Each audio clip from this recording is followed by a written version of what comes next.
Pattern-based. Predictable. A shadow stopped beside his desk. "Stand up," a voice said. Marcus froze. The room went quiet. Chairs creaked. Someone coughed. "Did you hear me?" Mr. Alden asked. "Stand up." Marcus lifted his head. The teacher's eyes were sharp. "Cold. Already decided." "Yes, sir," Marcus said, standing.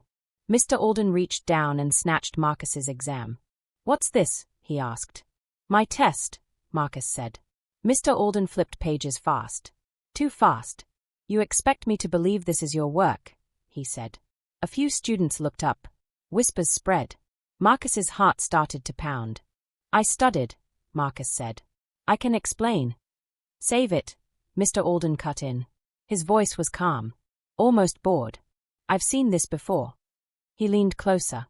"Smart answers," he said softly. "From a student like you."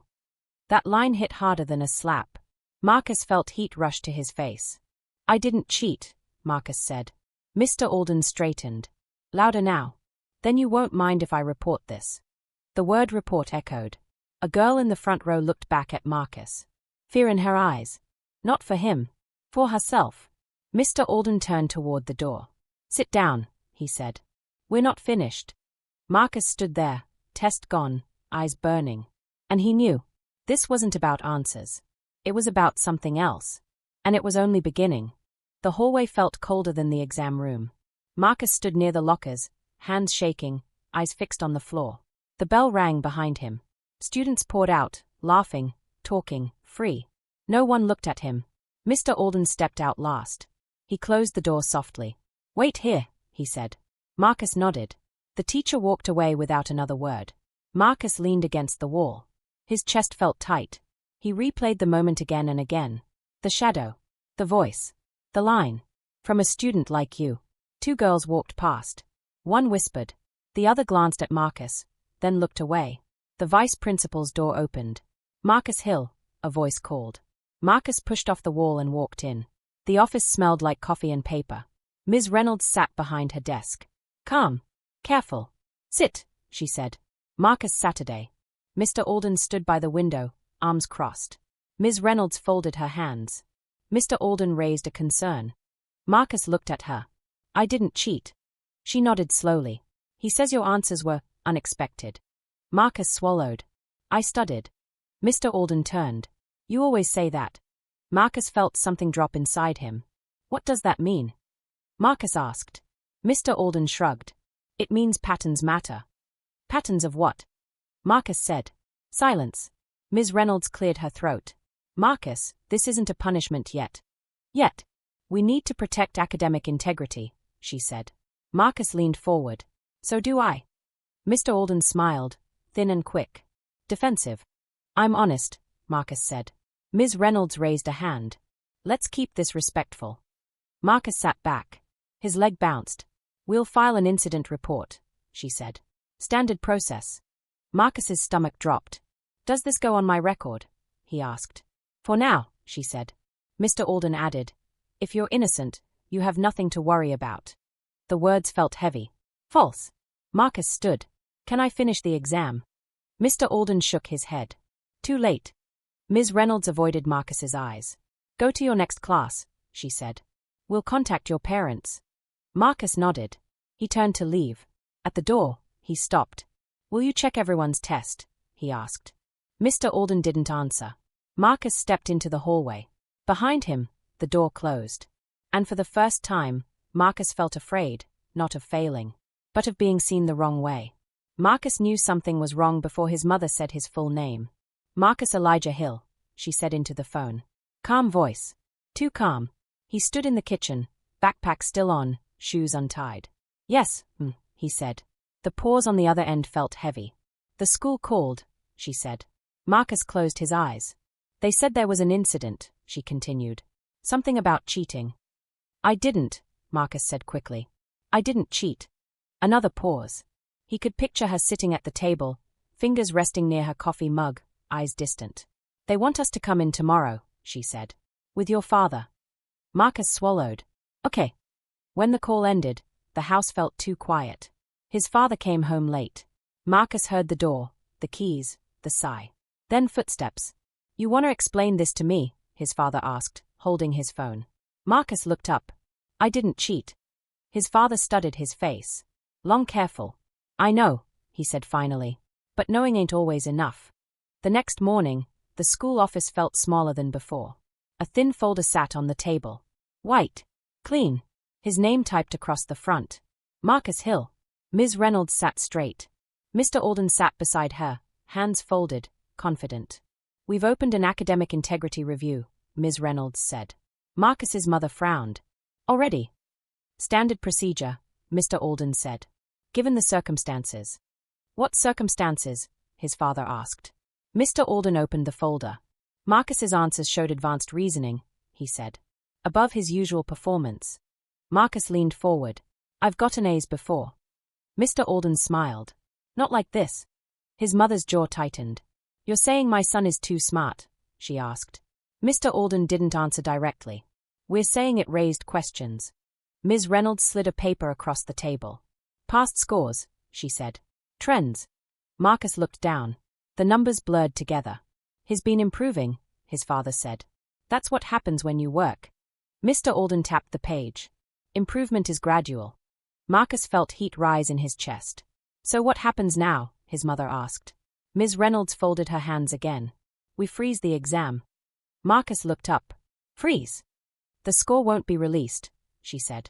Not until the review is complete. When will that be? His father asked. Soon, she said. No date. No promise. And if you decide he cheated? His mother asked. Mr. Alden spoke this time. There will be consequences. Like what? Marcus asked. Mr. Alden met his eyes. 0. Record notation. Loss of eligibility. The words landed hard. Eligibility for what? Marcus asked. Honors, Ms. Reynolds said. Awards. Recommendations. Marcus felt dizzy. You can't do this, his mother said. You have no proof. Mr. Alden closed the folder. That's what the review is for. As they stood to leave, Marcus noticed something. No one asked him how he solved the questions. No one asked him to explain his thinking. Outside the office, his father exhaled slowly. They already decided, he said. The rest of the day felt different. Teachers spoke softer. Too polite. One whispered, hang in there, without meeting his eyes. In math class, the seat next to him stayed empty. At lunch, his friend Devon sat down, then stood back up. Coach told me to switch tables, Devon said quietly. Just for now. Marcus nodded. It's cool. It wasn't. By last period, the announcement came over the loudspeaker.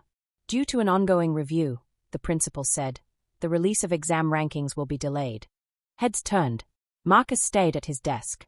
That evening, an email arrived. Subject, Academic Integrity Review, Notice. Attached was a scanned document. Official. Cold. His name again. His father read it twice. They are freezing everything, he said. Scholarships too. Marcus's mother sat down hard. Marcus went to his room and closed the door. He lay on his bed, staring at the ceiling. He thought about the exam. Every answer. Every step. He had done nothing wrong. Yet the file existed. The whispers existed. And tomorrow, everyone would know. Cliffhanger. The school announces the rankings will remain sealed, indefinitely. By Monday morning, Marcus didn't need to ask. He could feel it. The hallway noise dropped when he walked past. Conversations bent, then snapped quiet. Lockers slammed too loud. Someone laughed, then stopped. A flyer had been taped to the bulletin board. Academic honors, pending review. The word pending felt like a stain. Marcus stood there longer than he meant to. A teacher brushed past him without saying his name. In English class, Ms. Carter avoided calling on him. When she did, her voice softened. Marcus, she said gently. If you're comfortable. Comfortable. He answered anyway. Correct. Clear. No reaction. At lunch, the table where he usually sat was full. Not crowded. Full in a careful way. He took his tray and sat alone. A group of freshmen stared from across the room. One whispered, that's him. Marcus kept his eyes on his food. Devon passed by, slowed, then kept walking. After lunch, the counselor called him in. Ms. Blake smiled when he entered. A professional smile. Neutral. "Marcus, have a seat," she said. Her office had posters about integrity. About trust. "I wanted to check in," she said. "This is a stressful time." Marcus nodded. "Yes." She tilted her head. "Sometimes pressure makes students take shortcuts." Marcus looked up. "I didn't." She held up her hands. "I'm not accusing. I'm just saying, expectations can be heavy." He waited. "If this review doesn't go your way," she continued, "we should discuss realistic options." "Like what?" Marcus asked. "Community college paths," she said. "Second chances." Marcus stared at her. "I'm a junior," he said. "I have straight A's." She smiled again. "Grades aren't everything." He stood up. "I should go," he said. She nodded. "We're here to help." Outside, Marcus leaned against the wall. "Help who?" he thought. In chemistry, Mr. Alden observed from the back of the room. "Not teaching. Watching." Marcus felt the stare on his neck. When the bell rang, Mr. Alden spoke. "Marcus," he said. "Stay." The room emptied. "You know," Mr. Alden said, "this would go easier if you were honest." Marcus clenched his fists. "I am." Mr. Alden sighed. "Denial is common." "I didn't cheat," Marcus said. Mr. Alden stepped closer. "Then why does this keep happening to students like you?" The words hung. Marcus's heart thudded. "What does that mean?" he asked. Mr. Alden smiled faintly. "You know exactly what I mean." Marcus left without answering. That afternoon, the awards list was posted online. Names. Rankings. Scores. Marcus scrolled. His name was missing. At the bottom, a note. Certain results withheld pending review. His phone buzzed. Unknown number. "You okay?" The text read. He didn't reply. At home, his mother was on the phone again. "Yes," she said. "I understand." Pause. "No, we haven't hired anyone yet." Marcus sat at the table. "They are suggesting we get legal advice," she said when she hung up. His father rubbed his temples. "That tells me everything." Later, Marcus opened his laptop. He pulled up old notebooks. Practice tests. Notes. He needed proof. Even if no one asked. That night, he dreamed of the exam hall. Rows of desks. No faces. Just eyes. Watching. The next day, a rumor spread fast. Someone said Marcus had been caught with answers on his phone. Someone else said his cousin worked at the district. By third period, the story had changed 3 times. By fourth, it didn't matter. In gym, the coach pulled him aside. "Sit out today," he said. "Just until things clear." Marcus watched from the bleachers. He felt small. After school, Ms. Carter stopped him. "I know you," she said quietly. "This doesn't fit." Marcus met her eyes. "Will you say that?" She hesitated. "I'll write a statement," she said. "If they ask." "If." Marcus walked home alone. At the corner, a police car idled. The officer inside watched him, then looked away. Marcus's phone buzzed again. A new email. Subject, Academic Awards Ceremony, Attendance Update. He opened it. Due to ongoing review, Marcus Hill is not cleared to attend. Marcus stayed at the screen. The ceremony was tomorrow. The one his parents had planned for all year. He closed the laptop. Outside his room, he heard his parents arguing softly. "We can't let this go," his mother said. "We won't," his father replied. "But they are counting on us being quiet." Marcus lay back on his bed. The silence pressed down. Everyone knew. But no one was saying the truth out loud. And tomorrow, the school would celebrate excellence. Without him. Cliffhanger. The awards ceremony begins the next morning, with Marcus locked outside the room. The auditorium doors were closed. Marcus stood outside with his parents while applause rolled through the walls. Names were being called. Cheers followed each one. His name wasn't. An assistant principal stepped out, smiling too wide. "Thank you for understanding," she said. "This is procedural." Marcus's mother stared at her. "He earned this." The woman nodded. "Of course. Once the review concludes." Inside, the applause swelled again. Marcus turned away. 2 days later, the review began. They called it a panel. It was 3 people. Ms. Reynolds. Mr. Alden. A district representative Marcus had never seen. A recorder sat on the table. "State your name," the representative said. "Marcus Hill," Marcus replied. "Do you understand why you're here?" "Yes," Marcus said. Because I was accused. Mr. Alden shifted in his chair. We prefer the word concern, he said. Marcus looked at him. I prefer facts. Ms. Reynolds frowned. Let's stay respectful. The questions came fast. How long did you study? Who did you study with? Have you ever shared answers? Do you know anyone who's cheated? Marcus answered each one. Clear.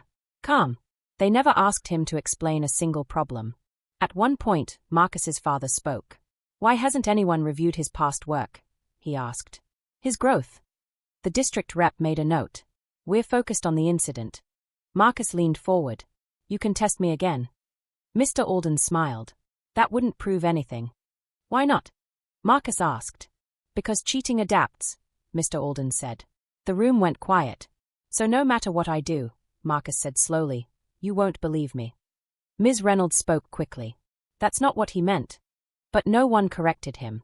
After the meeting, Ms. Carter found Marcus in the hallway. They didn't let me speak, she said quietly. I tried. Marcus nodded. Thank you. She hesitated. There's something else. She handed him a slip of paper. A name. An email. District data analyst, she whispered. She helped my nephew once. That night, Marcus's mother sent the appeal. The next morning, a sealed envelope arrived. No return address. Inside was a letter. Notice of district review. His case had moved up. Mr. Alden's jaw tightened when he saw it. They are overreacting, he muttered. The district analyst called that afternoon. I can't speak officially, she said. But I can look. Marcus waited, breathing slow. 2 days passed. Then 3. On the 4th, the call came. I ran the numbers, the analyst said. Your exam doesn't stand out. Marcus closed his eyes. What does? His mother asked. A pattern, the woman replied. But not his. Silence. There are others, she continued. Similar accusations. Same teacher. Marcus felt his pulse spike. How many? His father asked. Enough, she said. That night, Marcus slept for the first time in weeks. The next day, Mr. Alden was absent. A substitute taught chemistry. Whispers moved faster than the lesson. At lunch, Devon sat down across from Marcus. They say the district's involved, Devon said. For real this time. Marcus nodded. In the afternoon, Ms. Reynolds called again. The district will conduct a public review, she said. Next week. Public? Marcus asked. Yes, she said. Transparency. Marcus looked at his parents. For the first time, the room felt different. Not safe, but balanced. That evening, another email arrived. Subject, evidence submission window. Attached were instructions. Statements. Records. Data. Marcus opened his old notebooks again. This time, with purpose. As he worked, his phone buzzed. Unknown number. I believe you, the text read. No name. Marcus stayed at the screen. Outside, a storm rolled in. Thunder cracked. Something had shifted. The review was no longer quiet. And when institutions go public, they don't do it unless they are ready to sacrifice someone. Marcus just didn't know yet. Who? Cliffhanger.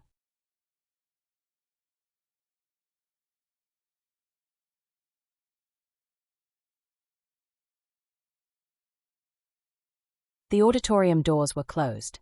Marcus stood outside with his parents while applause rolled through the walls. Names were being called. Cheers followed each one. His name wasn't. An assistant principal stepped out, smiling too wide. Thank you for understanding, she said. This is procedural. Marcus's mother stared at her. He earned this. The woman nodded. Of course. Once the review concludes. Inside, the applause swelled again. Marcus turned away. 2 days later, the review began. They called it a panel. It was 3 people. Ms. Reynolds. Mr. Alden. A district representative Marcus had never seen. A recorder sat on the table. State your name, the representative said. Marcus Hill, Marcus replied. Do you understand why you're here? Yes, Marcus said. Because I was accused. Mr. Alden shifted in his chair. We prefer the word concern, he said. Marcus looked at him. I prefer facts. Ms. Reynolds frowned. Let's stay respectful. The questions came fast. How long did you study? Who did you study with? Have you ever shared answers? Do you know anyone who's cheated? Marcus answered each one. Clear. Calm. They never asked him to explain a single problem. At one point, Marcus's father spoke. Why hasn't anyone reviewed his past work? He asked. His growth. The district rep made a note. We're focused on the incident. Marcus leaned forward. You can test me again. Mr. Alden smiled. That wouldn't prove anything. Why not? Marcus asked. Because cheating adapts, Mr. Alden said. The room went quiet. So no matter what I do, Marcus said slowly, you won't believe me. Ms. Reynolds spoke quickly. That's not what he meant. But no one corrected him. After the meeting, Ms. Carter found Marcus in the hallway. They didn't let me speak, she said quietly. I tried. Marcus nodded. Thank you. She hesitated. There's something else. She handed him a slip of paper. A name. An email. District data analyst, she whispered. She helped my nephew once. That night, Marcus's mother sent the appeal. The next morning, a sealed envelope arrived. No return address. Inside was a letter. Notice of district review. His case had moved up. Mr. Alden's jaw tightened when he saw it. They are overreacting, he muttered. The district analyst called that afternoon. I can't speak officially, she said. But I can look. Marcus waited, breathing slow. 2 days passed. Then 3. On the 4th, the call came. I ran the numbers, the analyst said. Your exam doesn't stand out. Marcus closed his eyes. What does? His mother asked. A pattern, the woman replied. But not his. Silence. There are others, she continued. Similar accusations. Same teacher. Marcus felt his pulse spike. How many? His father asked. Enough, she said. That night, Marcus slept for the first time in weeks. The next day, Mr. Alden was absent. A substitute taught chemistry. Whispers moved faster than the lesson. At lunch, Devon sat down across from Marcus. They say the district's involved, Devon said. For real this time. Marcus nodded. In the afternoon, Ms. Reynolds called again. The district will conduct a public review, she said. Next week. Public? Marcus asked. Yes, she said. Transparency. Marcus looked at his parents. For the first time, the room felt different. Not safe, but balanced. That evening, another email arrived. Subject, evidence submission window. Attached were instructions. Statements. Records. Data. Marcus opened his old notebooks again. This time, with purpose. As he worked, his phone buzzed. Unknown number. I believe you, the text read. No name. Marcus stayed at the screen. Outside, a storm rolled in. Thunder cracked. Something had shifted. The review was no longer quiet. And when institutions go public, they don't do it unless they are ready to sacrifice someone. Marcus just didn't know yet. Who? Cliffhanger. The spreadsheet loaded slowly. Rows. Columns. Scores. Marcus sat at the dining table while the district analyst shared her screen. His parents watched from either side, silent. Before we start, the woman said, you should know this isn't personal for me. Marcus nodded. I just want the truth. She clicked. The exam scores appeared. Anonymous at first. Student ID numbers instead of names. These are the raw results, she said. No curves. No adjustments. Marcus leaned closer. Find your ID, she said. He did. Then she sorted the column. Highest to lowest. Marcus's ID jumped to the top. His mother covered her mouth. By how much? His father asked. The analyst zoomed in. 17 points above second place. Marcus blinked. That's not a margin, she continued. That's dominance. She clicked again. Now this, she said, is the distribution. A graph appeared. A bell curve. Marcus's score sat far to the right. Alone. No clustering, she said. No overlap. His father frowned. Meaning? No copying, she said. Cheaters bunched together. Marcus felt something loosen in his chest. She opened another file. These are Marcus's past standardized tests, she said. Year by year. The scores climbed steadily. Clean. Predictable. No spike, she said. No anomaly. She paused. Now, she said, watch this. She filtered by teacher. Chemistry. Mr. Alden. Red highlights filled the screen. What are those? Marcus asked. Flagged cases, she replied. Accusations. Reviews. How many? His mother asked. Over 6 years, the analyst said. 9. Marcus stared. And how many were black students? His father asked quietly. The analyst hesitated. All but 1. The room went still. That's a coincidence, Marcus said. The analyst met his eyes. Data doesn't believe in coincidence. The next day, the school felt tense. Teachers whispered. Phones buzzed. Mr. Alden returned, stiff and smiling. He stopped Marcus in the hallway. You look confident, he said. Marcus met his gaze. I am. Mr. Alden's smile thinned. Careful. Confidence can look like guilt. Marcus walked past him. That afternoon, the district sent a notice.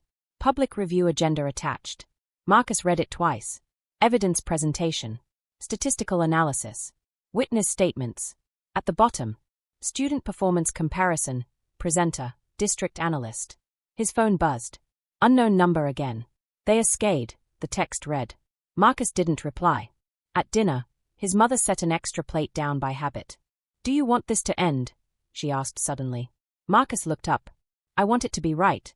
His father nodded. Same thing. The night before the review, Marcus couldn't sleep. He replayed the exam in his head. The silence. The shadow. He wondered how many times Mr. Alden had done this before. How many files? How many names? The next morning, the auditorium filled early. Parents, teachers, district officials. A few reporters stood near the back. Mr. Alden entered with a man in a grey suit. Lawyer. Marcus felt the shift. This wasn't just about him anymore. The district analyst took the stage. She adjusted the microphone. Let's start with the numbers, she said. The first slide appeared. Marcus's score. A murmur moved through the room. The analyst didn't look at Mr. Alden. She didn't need to. Because numbers don't argue. They expose. As the slides continued, Marcus felt eyes turn. Not suspicious now. Curious. Then concerned. Then something else. Respect. The analyst paused. One more comparison, she said. She clicked. A list of names appeared. Redacted. Dates. Outcomes. All tied to one classroom. The room grew quiet. Mr. Alden shifted in his seat. The analyst took a breath. This pattern, she said, requires explanation. All eyes turned. Not to Marcus, but to Mr. Alden. Cliffhanger. The room didn't breathe. That was how it felt to Marcus. Air existed, but no one used it. Mr. Alden stood slowly. His lawyer touched his arm, then let go. We object, the lawyer said. Calm voice. Smooth. This presentation implies intent. The district official leaned forward. We're reviewing patterns. Mr. Alden cleared his throat. I've served this school for 22 years. Murmurs followed. I take academic integrity seriously, he continued. When I see irregularities, I act. Marcus watched his hands. They were shaking. The analyst didn't interrupt. She let the silence stretch. Would you like to respond to the data? The district official asked. Mr. Alden smiled tightly. Data lacks context. What context? Someone called from the seats. The district official raised a hand. Please. Mr. Alden turned toward the crowd. Some students are pushed beyond their limits. Marcus felt his jaw tighten. Pressure creates poor decisions, Mr. Alden said. Especially when expectations don't match preparation.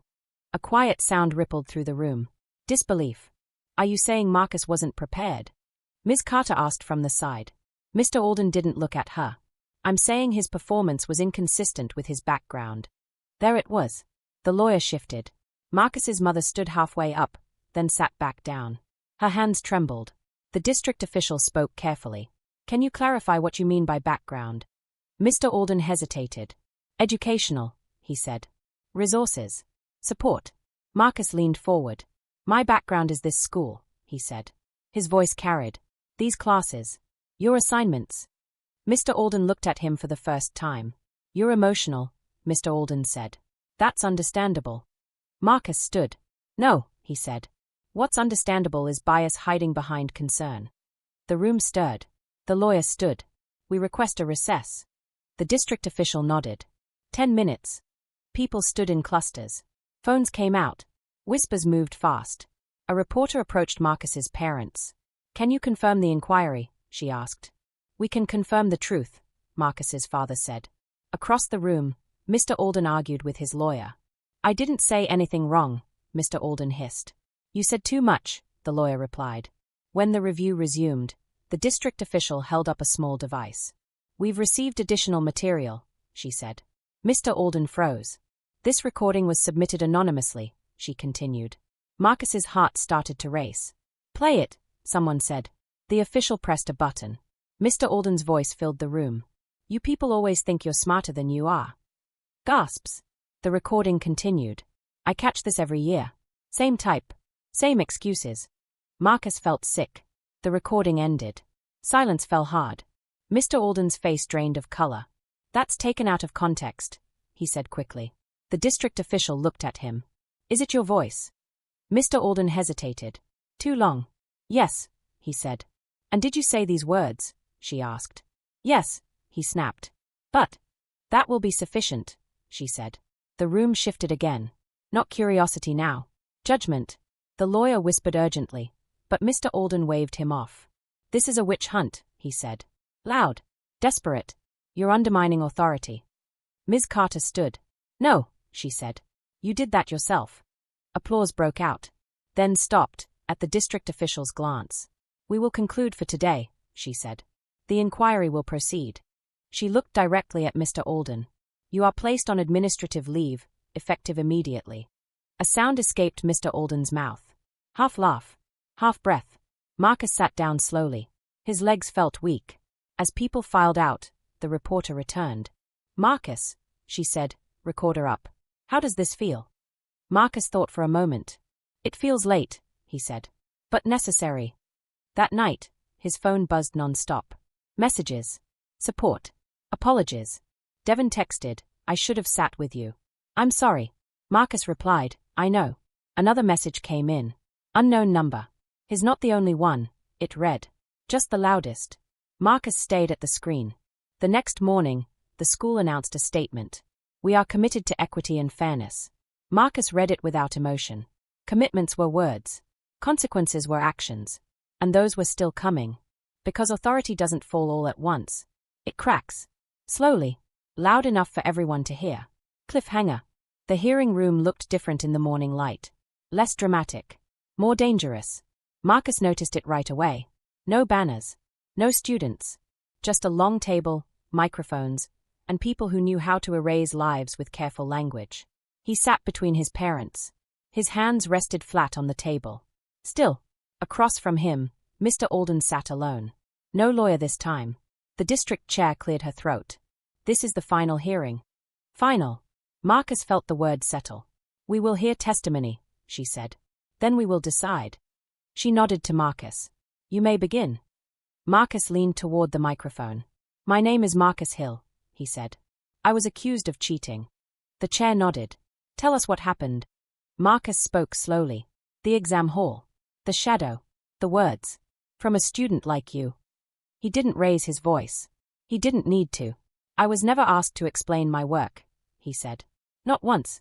He paused. "I was judged before I spoke." The room was silent.